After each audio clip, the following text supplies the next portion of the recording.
నమస్తే, welcome to I dream. నేను మీ ఝాన్సీ. అయితే అమ్మాయిల్లో మహిళల్లో చాలా మందికి పీరియడ్స్ ప్రాబ్లమ్స్ వస్తూ ఉంటాయి. ఒక్కొక్కసారి ఓవర్ బ్లీడింగ్ అవ్వడం కానివ్వండి, లేకపోతే చాలా రోజులు పీరియడ్ రాకపోవడం కానివ్వండి, ఇలాంటివి. అలాగే రీప్రొడక్టివ్ సిస్టమ్కి సంబంధించిన సమస్యలు కూడా చాలా ఎక్కువగా ఎదుర్కొంటూ ఉంటారు. మరి వీటన్నిటికీ ఇంగ్లీష్ మెడిసిన్ మాత్రమే ఒక్కటే మందుగా కాకుండా మన ఆయుర్వేదంలో ఎలాంటి చిట్కాలైనా ఉన్నాయా, పాటించవచ్చా, ఎలాంటి వైద్యమైన ఆయుర్వేదంతో వీటన్నిటిని క్యూర్ చేసుకోవచ్చా, ఈ విషయాలన్నీ ఇప్పుడు తెలుసుకుందాము. ప్రస్తుతం అంతా ఉన్నారు వంటింటి చిట్కాలకు కేర్ ఆఫ్ అడ్రస్ అయిన చిట్టిబొట్ల మధుసూదన్ శర్మ గారు, ఆయుర్వేద వైద్యులు. నమస్కారం అండి. నమస్తే. ఇంతకు ముందు వీడియో చేసినప్పుడు మీరు ఒక వీడియోలో చెప్పారు అశ్వగంధ అని చెప్పి. అశ్వగంధ గురించి కొన్నే మనం డిస్కస్ చేసాము. మరి ఇలా మహిళల్లో వచ్చే ఈ ఇబ్బందులకు అశ్వగంధ వల్ల ఏదైనా ఉపయోగాలు ఉంటాయా? ఇంకెలాంటి ఉపయోగాలు అశ్వగంధ వల్ల మనం పొందొచ్చు? పేరు లేని వ్యాధికి పెన్నేరు మందు అని చెప్పేసి ఉందమ్మా. పెన్నేరు మందు. పెన్నేరు మందు, పెన్నేరు అంటే అశ్వగంధమ్మా. అంటే పేరు లేని వ్యాధికి పెన్నేరు మందు అంటే ఇంచుమించు అశ్వగంధ వల్ల తగ్గనటువంటి జబ్బు లేదు అని చెప్పేసి స్థూలంగా చెప్పుకోవచ్చు. ఏ జబ్బు అయినా ఇంచుమించు బ్రహ్మాండంగా పనిచేస్తుంది అనమాట. అంటే అశ్వగంధ అన్ని జబ్బులకి త్వరగా తగ్గేందుకు, ఆ జబ్బులు రాకుండా ఉండేందుకు సహకరిస్తుంది. కాబట్టి మన పెద్దలు పేరు లేని వ్యాధికి పెన్నేరు మందు. పూర్వకాలం కొన్ని జబ్బులకు పేర్లు కూడా ఉండేవి కదమ్మా. క్రమక్రమంగా సైన్స్ డెవలప్ అయ్యి కొత్త పేర్లు కూడా మొదలవుతున్నాయి ఈ జబ్బులకు కూడా. సో కాబట్టి పెన్నేరు గడ్డలు అని చెప్పేసి తెలుగులమ్మా. కాబట్టి ఈ అశ్వగంధ అనేది ఇంచుమించు సమస్తమైన వ్యాధులకు పనిచేస్తుందమ్మా. ఈ నేపథ్యంలోనే మనం గత ఒక్కసారి వీడియోలో కూడా అశ్వగంధ గురించి కీళ్ళ నొప్పులకు ఎలా పనిచేస్తుంది, ఎలా వాడుకోవాలి, అదేవిధంగా శోభిమచ్చలకు ఎలా వాడుకోవాలి, ఇలాంటివి కూడా చెప్పడం జరిగిందమ్మా. సో ఇప్పుడు మరిన్ని టిప్స్ కూడా తెలుసుకుందామమ్మా అశ్వగంధకు సంబంధించి. సో మహిళలు ఎదుర్కొనేటువంటి సర్వసాధారణ ప్రాబ్లమ్స్ అమ్మా, ఓవర్ బ్లీడింగ్, అదే విధంగా వైట్ డిశ్చార్జ్. అది ఇలాంటి సమస్యలతో పాపం కొంతమంది అయితే ఎవరితో చెప్పుకోలేరు, మానసికంగా కుంగిపోతుంటారు. వాళ్ళకి పనుల ఒత్తిడి ఎక్కువ ఉంటుంది, పాపం ఇంట్లో అన్ని పనులు చేసుకోవాలి, ఈ యొక్క సమస్య ఉంటుంది, ఎవరికి చెప్పుకోలేరు, మానసికంగా కుంగిపోతుంటారు. దీనివల్ల ఆరోగ్యం దెబ్బతింటుంటుంది, చాలా ఇబ్బంది పడుతుంటారు అమ్మా. ఒక్కొక్కసారి మరి వైద్యుల వద్దకు వెళ్ళి తప్పని పరిస్థితుల్లో మంచి ట్రీట్మెంట్ తీసుకున్నప్పటికీ కొంతమందిలో ఆశించినటువంటి ఫలితాలు కూడా కనిపించవమ్మా. తాత్కాలికంగా కొంచెం ప్రయోజనం వచ్చేసేసి మళ్ళీ కొన్నాళ్ళకు మళ్ళీ మొదలవుతుంటుంది. విసిగి వేసారిపోతుంటారు మా ఈ యొక్క ప్రాబ్లమ్స్ తో. ఈ యొక్క ఓవర్ బ్లీడింగ్ సమస్యతో అట్లే బాధపడుతుంటారు, తర్వాత ఈ వైట్ డిశ్చార్జ్ సమస్యతో అట్లే బాధపడుతుంటారు. ఈ రెండింటికి అశ్వగంధ చాలా చక్కగా పనిచేస్తుందమ్మా. రెండు సమస్యలకు, స్త్రీలకు సంబంధించి నేను చెప్పినటువంటి 2 సమస్యలకు పనిచేస్తుంది.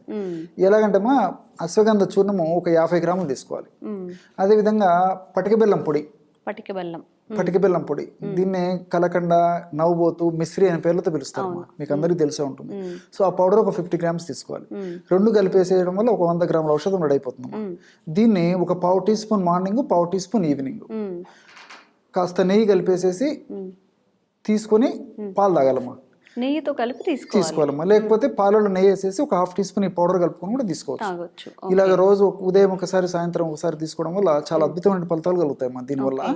సో ఇంకోటి ఏంటంటే, ఈ యొక్క ఔషధ ప్రయోగం వల్ల కేవలం ఆడవాళ్ళకు సంబంధించినటువంటి ఈ గర్భాశయకు సంబంధించినటువంటి సమస్యలు తగ్గడమే కాకుండా ఈ యొక్క ఎముకల్లో మంచి దృఢత్వం వస్తుందమ్మా, బలకరంగా ఉంటుంది. అదేవిధంగా కొంతమంది లీన్గా ఉంటారు మనుషులు, సో వాళ్ళకు కూడా ఈ యొక్క మాంస వృద్ధి బాగా జరుగుతుందమ్మా. సో రెసిస్టెన్స్ పవర్ బాగా పెరుగుతుంది. ఇలా మల్టిపుల్ బెనిఫిట్స్ ఉంటాయి అన్నమాట. సో ఈ విధంగా అశ్వగంధ చూర్ణము, పటిక బెల్లం కలిపి నెయ్యి, పాలతో కలిపి వాడుకోవడం వల్ల ఇలాంటి ప్రయోజనాలు ఉంటాయి. అదేవిధంగా నేత్ర దృష్టి, ఈ రోజుల్లో మరి చిన్నపిల్లల నుంచే కంటికి సంబంధించిన సమస్యలు వస్తాయమ్మా. మీకు కారణాలు కూడా ప్రత్యేకంగా చెప్పనక్కర్లేదు. సో చిన్న పిల్లల నుంచి 3-4 ఏళ్ల పిల్లల నుంచే స్పెట్స్ మొదలైపోతుంది. సో ఎందుకంటే నేత్రాలకు పని ఎక్కువ చెప్తున్నారు. సో టీవీ కానివ్వండి, స్క్రీన్స్ కానివ్వండి, ఎక్కువసేపు ఫోన్లు వాడడం, మొబైల్, ఇవన్నీ కదమ్మా. చదువుకోవడం, ప్రతి ఒక్క కార్యక్రమం రాత్రి ఎక్కువసేపు మేలుకోవడం, దీనివల్ల చిన్న వయసులోనే ఆ కంటి నరాలు బాగా డెవలప్ కాకుండా, పూర్తి స్థాయిలో డెవలప్ కాకుండా కంటి నరాలకు సంబంధించిన సమస్యలు వచ్చేసి నేత్ర దృష్టి కూడా తగ్గిపోయి కంటికి సంబంధించిన జబ్బులు వస్తున్నాయమ్మా. సో ఈ నేపథ్యంలో పెద్దవాళ్ళ నుంచి పెద్దవాళ్ళ వరకు ఉపయోగపడేటువంటి ఔషధం అశ్వగంధతో ఎలా తయారు చేసుకోవాలంటే, అశ్వగంధ చూర్ణము, అదేవిధంగా అతిమధుర చూర్ణం అమ్మా. అతి మధురం అంటే స్వీట్ గా ఉంటుంది, పేర్లో ఉంది కదమ్మా. చాలా తీయగా ఉంటుందమ్మా ఆ పౌడర్, అది మనకు మార్కెట్ లో దొరుకుతుంది. తర్వాత త్రిఫల చూర్ణం కూడా మనకు మార్కెట్ లో దొరుకుతుంది. సో అశ్వగంధ చూర్ణము, అతిమధుర చూర్ణము, తర్వాత త్రిఫల చూర్ణం సమానంగా కలుపుకోవాలమ్మా. మీరు 25 గ్రామ్స్ కలుపుకోండి, 30 గ్రామ్స్ కలుపుకోండి, అన్ని మూడు సమానం కలుపుకోవాలి. కలుపుకున్న తర్వాత ఆ పదార్థం అంతా బాగా కలిపేసి ఒక గాజు సీసాలో నిల్వ ఉంచుకొని రోజు ఉదయం ఒకసారి, సాయంత్రం ఒకసారి కాస్త తేనె, కాస్త నెయ్యి అమ్మా, రెండు సమానంగా కాకుండా ఒకటి ఎక్కువ ఒకటి తక్కువ ఉండాలమ్మా. సో ఆ విధంగా కలుపుకొని రోజు ఉదయం ఒకసారి, సాయంత్రం ఒకసారి. చిన్నపిల్లలు అయితే జస్ట్ ఒక 5-6 చిటికలు, 7-8 చిటికల వరకు వాడుకోవచ్చు. చిటిక అంటే పించమ్మా. సో 5-6 చిటికలు వాడితే సరిపోతుంది చిన్నపిల్లలు. పెద్దవాళ్ళు అయితే ఈ యొక్క ఔషధాన్ని ఒక 1/2 టీ స్పూన్ వరకు కూడా వాడుకోవచ్చమ్మా. 1/2 టీ స్పూన్ నుంచి 1/2 టీ స్పూన్ వరకు వాళ్ళ యొక్క వయస్సును బట్టి, వ్యాధి తీవ్రతను బట్టి, వాళ్ళు ఉన్నటువంటి వెయిట్ను బట్టి, ఇతర అనుబంధ లక్షణాలను బట్టి 1/2 టీ స్పూన్ నుంచి ఒక 1/2 టీ స్పూన్ వరకు పెద్దలు అంటే 15 ఇయర్స్ దాటినటువంటి వాళ్ళందరూ ఈ డోస్ వాడుకోవచ్చమ్మా. చిన్నపిల్లలు మాత్రం మాక్సిమం ఒక 6 పించెస్ 6 చిటికల వరకు వాడుకుంటే సరిపోతుంది. ఈ పద్ధతిలో వాడుకోవడం వల్ల వాళ్ళకు నేత్ర దృష్టి బాగా మెరుగవుతుందమ్మా. అంటే చిన్న వయసులోనే ఈ యొక్క స్పెట్స్ వాడాల్సినటువంటి అవసరం ఉండదు.